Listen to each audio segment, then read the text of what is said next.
현대인들의 가장 큰 고민은 우리가 뭘 먹고 사느냐 하는 겁니다. 그러니까 밥벌이를 하는 것이 우리의 가장 큰 목적입니다.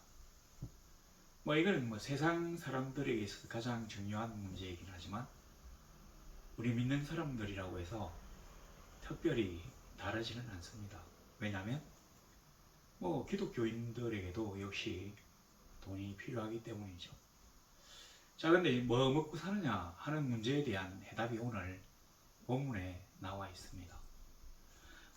이 마가복음 8장 1절에 보니까 그 무리에 또 큰 무리가 있어 먹을 것이 없는지라.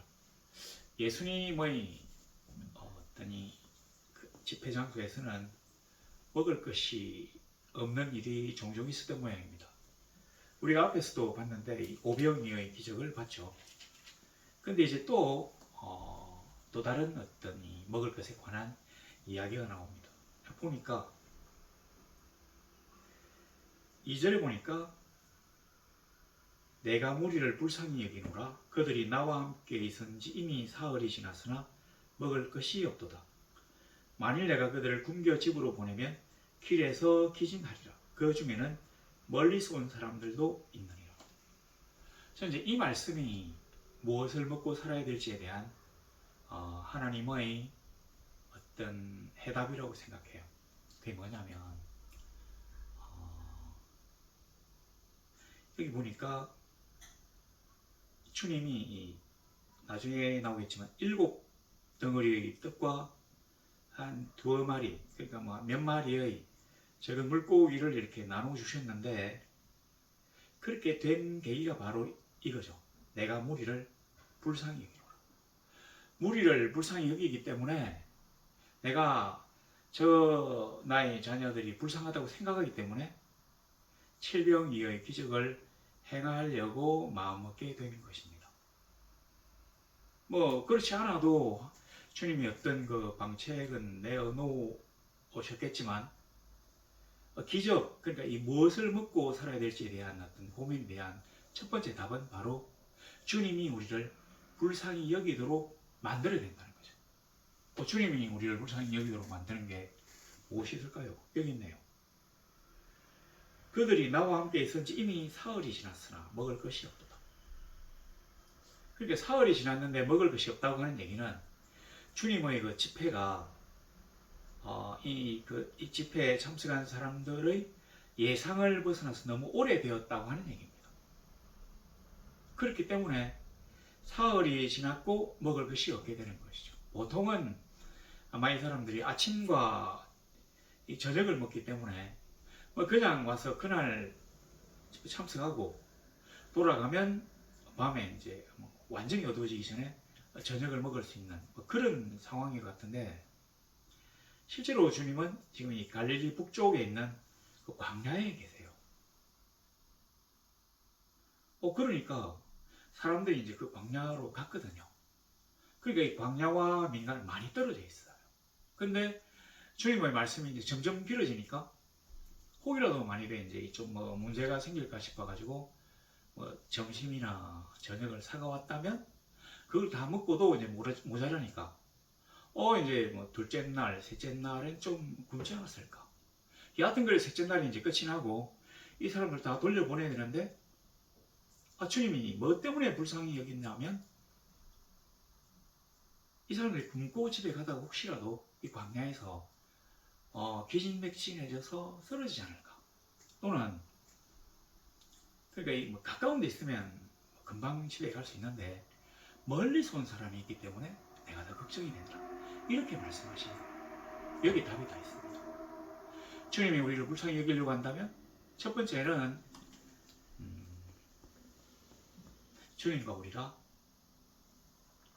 서로 함께 있어야 합니다. 그래야 주님이 우리를 보시고 우리가 불쌍하다고 여기실 수 있죠. 자, 그렇게 되는데 가까이 있는 사람하고 멀리서 온 사람하고 똑같이 취급하지는 않는다는 걸 우리가 알아야 됩니다. 우리는 항상 이런 식으로 얘기해요. 우리가 특별히 스스로 노력해서 하나님 우리에게 더 우리 정성을 보시고 더 큰 복을 준다든지 이적을 베푼다든지 하는 일이 없고 그냥 공평하신 하나님이라고 생각하는데 여기에서는 그렇지 않아요. 물론 이 사람들이 받은 거는 떡과 물고기로 똑같습니다. 여기 보시면 뭐 5절을 보세요. 예수께서 물으시되 너희에게 떡 몇 개나 있느냐 이르되 7이로소이다 하거늘. 자, 예수께서 이제 무리를 쭉 앉혀놓고 축사하시고 줘요. 6절을 보니까 떡 7개를 가지사 축사하시고 떼어 제자들에게 주어 나누어 주게 하시니 제자들이 무리에게 나누어 주더라. 자, 처음에 어떻게 했습니까? 너희에게 떡 몇 개나 있느냐 이르되 7이로소이다 하거늘 축사하시고. 이 축사라는 말이 우리는 뭔가 어떤 이 주술적 의미가 있는 것처럼 여겨질 수 있는데 여기에 축사는 아주 단순한 얘기입니다. 감사했다는 얘기죠. 하나님 아버지, 제 설교를 들어오는 수많은 사람들이 제가 너무 설교를 오래 하는 바람에 3일 동안 굶고 기진에 지냈는데 이 무더운 날씨에 멀리 이제 또 집으로 돌아가다가 혹시라도 기진에서 쓰러질까 두려운데 아버지께서 저의 기도를 들으시고 이 떡을 주셔서 감사합니다. 요즘 기독교인들의 가장 큰 문제가 뭐냐면 감사를 모른다는 거죠. 하나님은 우리에게 엄청난 것들을 허락하셨고 또 앞으로도 계속적으로 공급하시며 우리에게 보이지 않는 위험과 어떤 어려운 상황으로부터 다 해결해 주셨는데 우리는 뭐 직접 그 이제 위험이라든지 어려운 상황에 대해서 자각하지 못하기 때문에 감사하지 않아요. 당연한 거예요. 근데 결코 당연하지가 않습니다. 우리가 아플 때, 우리가 힘들 때, 그때야 비로소 하나님이 나를 지켜주시면 좋겠다고 기도하죠. 근데 우리가 원래는 하나님의 보호와 인도 가운데 있으면 하나님이 어려운 일이 생기는 거, 뭐 이걸 다 막아준다는 게 아니라 거기서부터 피할 길을 주시고 또 이겨낼 수 있는 방안을 주시고 또 안전하게 보호하시고 그래서 궁극적으로 우리가 하나님과 손잡고 이 천성길로 향하는 여행길을 계속 갈 수 있도록 해주시는 건데 우리가 알지 못하는 위험으로부터 보호받았음에도 우리는 감사하지 못합니다. 떡, 이 보리떡이에요 이거. 그리고 그 발효 뭡니까? 발효 그걸 집어넣어가지고 이 좀 부풀고 별로 맛이 없어요. 그래서 이 떡을 그냥 먹으면 좀 곤란하고 그래서 요 뒤에 보면 이 생선이 있거든요. 이 작은 생선 이거 아주 작게 만들어가지고 닝닝한 이 떡에다가 집어넣어 찢어가지고 이거를 싸서 먹든지 아니면 같이 먹든지 아니면 이거 먹고 찢어 먹든지 뭐 이런 식 진짜로 보잘것없는 음식인데도 불구하고 하나님 아버지께 예수님이 감사했다는 거예요. 왜냐하면 자기가 너무 자기 말을 들어온 이 무리들이 불쌍해가지고 뭔가 먹여서 보내야 되겠다고 했는데 하나님이 떡을 주셨기 때문에 감사한 거예요. 사실 떡은 보잘것없죠. 오늘 우리와 이렇게 이 상황을 대비한다면 하나님이 우리에게 막 이 로또 1등을 되게 주신다든지 아니면 직장에서 성진하고 아니면 엄청난 부와 명예를 거머쥐어야만이 내가 하나님께 비로소 감사합니다. 그래도 감사하는 사람들도 많겠지만 그 정도는 돼야 감사해요. 내가 일용할 양식을 먹고 건강하게 사는 것을 나는 감사하지 않아요. 왜냐하면 이게 나에게 너무 시피하게 여겨지거든요. 그래서 감사하지 않으면 진짜로 감사한 일도 우리에게 오지 않아요. 하나님이 기껏 우리에게 주셨는데 우리가 감사하지 않는다면 하나님은 거기서 자기의 손길을 거두실 수 있습니다. 자, 이렇게 이제 떡을 막 나눠줍니다. 장정만 4,000명이었대요. 유대인들이 계산법을 하면 16,000명 정도. 그런데 7절에도 보세요.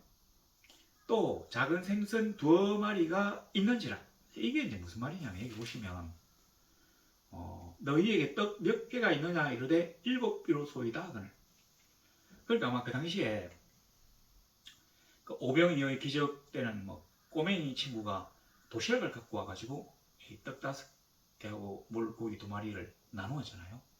근데 아마 이때는 누가 뭐 도시락을 들고 왔을가 아니라 주님의 제자단이 항상 들고 다니는 뭐 큰 양식통이 있었던 모양입니다. 근데 주님이 처음부터 떡과 물고기가 몇 개나 있느냐 이렇게 물어보셨다면 떡 7개와 물고기 2마리가 있습니다라고 대답했겠지만 떡이 몇 개가 있느냐 하고 물어보셨기 때문에 7덩어리가 있다고 했거든요. 나눠주셨어요. 끊임없이 감사함으로 이렇게 막 무한정식이 되고 있는 판에 이게 너무 기뻐가지고 제자들이 또 통을 살펴서 생선이 있는 것을 주님께 아뢰는 거죠. 또 작은 생선 2마리가 있는지라. 감사하니까 보이지 않는 생선이 생겼어. 물론 뭐 그게 원래부터 있었는데 떡에만 집중하느라 생선에는 미처 주의를 집중하지 못했을 겁니다. 이게 이런 큰 생선이 아니라 요만한 생선이에요. 요만한 거. 이게 한 2마리, 한 뭐 2~3마리라고 해도 이걸 가지고 이게 이제 큰 통 안에 들어있으니까 제자들의 눈에 금방 띄지 않았을 수도 있고 뭐 그림자진 부분이 있었기 때문에 알아차리지 못했을 수도 있는데 너무 이제 기적이 베풀어지는 걸 보고 제자들이 기뻐가지고 더 나누어 줄 게 없는가 살펴보니까 그게 있었다는 거예요. 그러니까 이에 축복하시고 보세요. 앞에는 축사하시고 지금은 축복하시고 이 축복이 뭐냐면 찬미했다는 얘기입니다. 그러니까 하나님 저에게 이거 주셔서 너무 감사합니다 하고 나눠주는데 생선이 생겼어요. 그래서 너무 감사해가지고 아버지의 영광을 찬미하는 노래를 부르게끔 되었다는 얘기입니다. 바로 이거죠. 우리가 주님께 나의 시간과 정성을 드리면 주님이 우리를 보시고 불쌍히 여기실 수 있어요. 멀리서 왔는데 가다가 이 떼약볕 때 쓰러지면 어떻게 하지? 내가 뭐라도 줘야 되겠다. 이렇게 불쌍히 여기도록 되었어요. 근데 하나님이 아주 적은 것들을 주셨습니다. 주님은 여기에 너무 소박하고 빈약한 것이지만 전혀 불쾌하거나 뭐 이렇게 언짢게 생각지 않고 아버지께 이걸 주심을 감사했어요. 감사하니까 떡들이 막 그 수만 명, 만여 명의 사람들에게 막 나눠지는 기쁜 일들이 생깁니다. 그러니까 감사하니까 감사할 일이 생기는 거죠. 감사하니까 제자리 다시 이들에게 뭔가 더 줄 게 없는가 싶어서 통을 면밀하게 살피게 되었습니다. 이 통이 이제 하여튼 나중에요. 자, 이 통 안에 자그마한 생선 2마리가 있어요. 이걸 발견하고 주님은 더 기뻐하셨어요. 왜냐하면 자기가 사랑하는 이 무리들, 이 불쌍히 여기는 무리들에게 생선까지 줄 수 있게 되었거든요.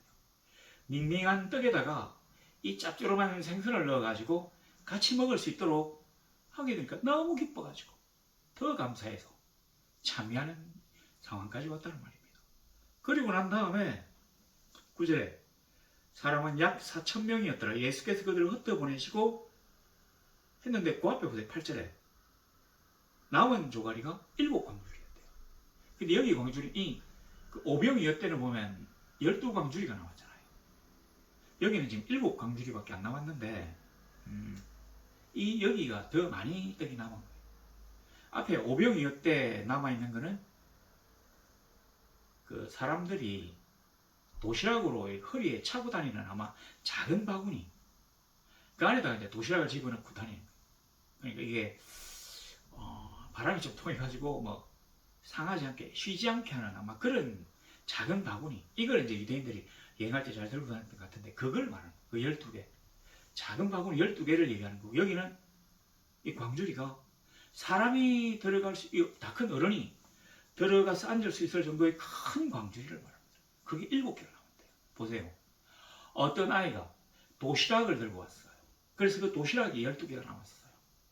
주님의 제자들이 자기들이 평소에 가지고 다니던 큰 양식 광주리에 든 떡을 발견하고 또 든 생선을 발견하고 주었어요. 그 큰 광주리에 7개가 남았대요. 뭐 12개나 7개나 성경이 의미하는 것은 똑같습니다. 완전히 많이 남았다는 뜻입니다.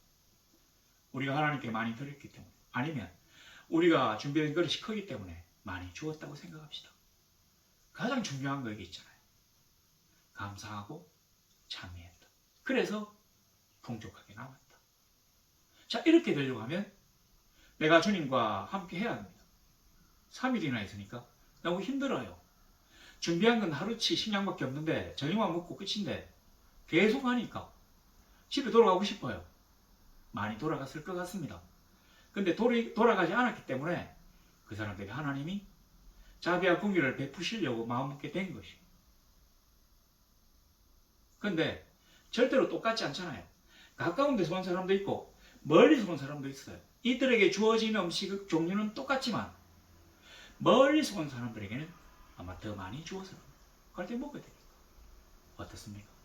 하나님이 우리에게 주신 이 능력, 이 전제 조건, 이걸 잘 생각해보면 이 땅에 우리가 먹고 사는 문제에 대해서 너무 걱정할 필요가 없다고 하는 것을 알게 됩니다.